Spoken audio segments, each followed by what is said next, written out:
The things that I've learned in talking to so many people now at this point is to think about trauma as actually becoming more normalized in our conversation and in our lives, that it's something that in your everyday experience can happen, that it's not place-based or time-based or necessarily one event. And so even I find myself reframing what I think about that and how I think about trauma. And as I hear you both talk, I'm reminded that this information and how we're talking about this is important to everyone, not just a specific segment of our population. But today we're really talking about children. So I wanted to ask, there's a statistic out, I'm not sure if it's related to kids, but research shows that 70% of us have experienced at least one traumatic event in our lives. Now, I interpreted it one way, but I'd like to hear your reaction to it. It means to me that 7 out of 10 people in my church pews have at least one experience. And I'm not even sure they're sharing it with me, and I sit near them every week. In the grocery store, I think about people standing in line. There's 10 people in line. There could be 7 of those 10 in the checkout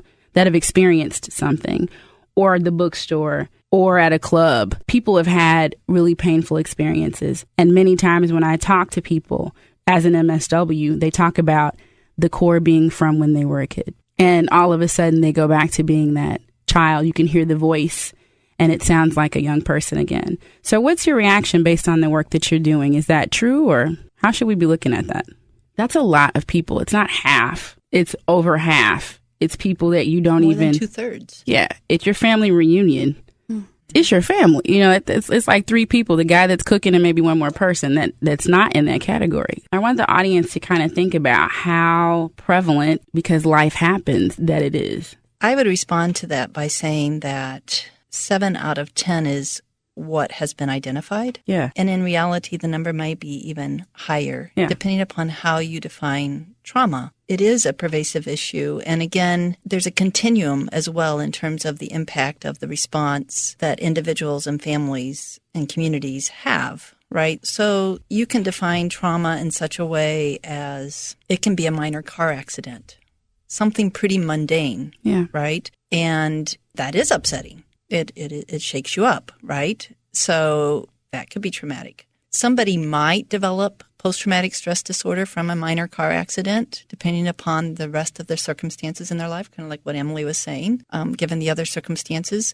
The vast majority would not, right? The vast majority would be able to recover and put that behind them in a relatively short period of time and would not go on to develop post-traumatic stress disorder. And then again, you have combat soldiers returning to this country. You have people living in violent communities, living with violence in their home, assault, all kinds of things that could have a much more severe impact on an individual, family, or community. And so I think that overall trauma is something that is still an issue that people are trying to embrace. And a lot of people don't understand what trauma is. And a lot of people don't want to deal with the fact that trauma is so pervasive. And yet if we understand trauma and we understand that it is far more common than what we would want, I think that gives us the power to actually make a difference for the individuals who are having those experiences.